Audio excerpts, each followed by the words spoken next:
ছেলেটা যত বেশি বড় হচ্ছে তত মনে হচ্ছে যেন দায়িত্ব আমার বেড়েই চলেছে। আজকে প্রায় অনেক দিন পর ছেলেকে নিয়ে একটু বসেছিলাম পড়াশোনা করানোর জন্য।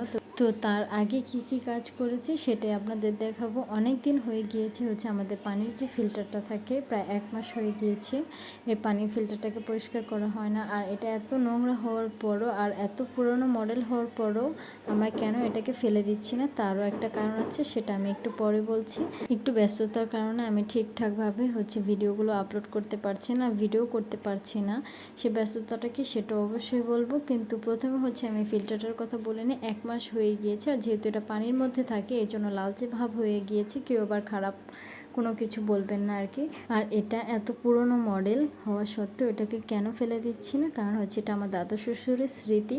তার এই একটা স্মৃতি আছে, এই জন্য আমরা এটা খুবই যত্ন করে রেখে দিচ্ছি। লাল দাগ হয়ে গিয়েছে, তারপর এটাকে পরিষ্কার করে রেখে দিচ্ছি। যেহেতু তিনি আর এই দুনিয়াতে বেঁচে নেই, তাই তার এই একটা স্মৃতি আছে আমাদের মাঝে, তাই আমরা ভাবছি এটাকে আর কখনোই ফেলবো না যতদিন পর্যন্ত না এটা ভেঙে যায়।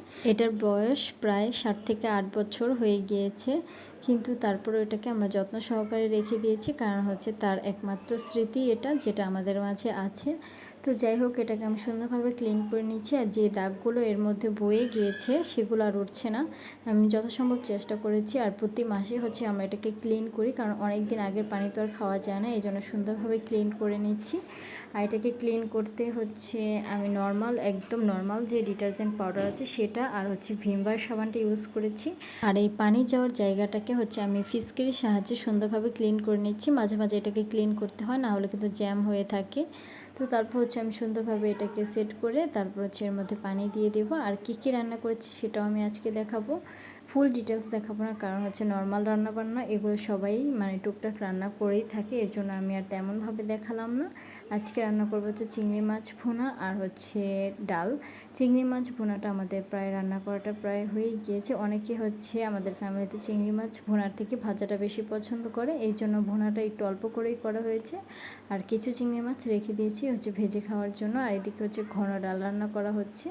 আর বিকেল দিকে আমার ছেলের জন্য একটু নুডলস রান্না করেছিলাম। অনেকে হয়তো বলতে পারেন ডিম কেন ইউজ করেননি, আমার ছেলে নুডলসে ডিম পছন্দই করে না, একদমই পছন্দ করে না। তারপর হচ্ছে অবশেষে বিকেলের দিকে আর কি সন্ধ্যার কাছাকাছি সময় আমার ছেলেকে নিয়ে একটু পড়তে বসেছিলাম। ওর বাবা ওকে একটা একটি বোর্ড গিফট করেছিল, যেটা ও যাতে লেখাপড়া করতে পারে এই জন্য আর কি।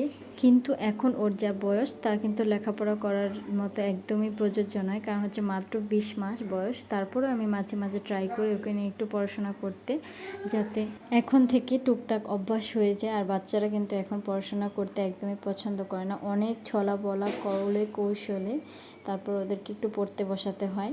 তো আমি এখন থেকে চেষ্টা করছি, আর আমি যেহেতু 4 বছর বয়স হলেই ওকে আমি স্কুলে ভর্তি করিয়ে দেবো, তাই আমি এখন থেকে চেষ্টা করছি যাতে কিছু টুকটাক শেখাতে পারি। আর আপনারা তো অবশ্যই দোয়া করবেন আমার বেবির জন্য আর আমার জন্য, আমার ফ্যামিলির জন্য। তো আজকে ভিডিওটা এখানে শেষ করছি, ভালো থাকবেন সবাই, আল্লাহ হাফেজ।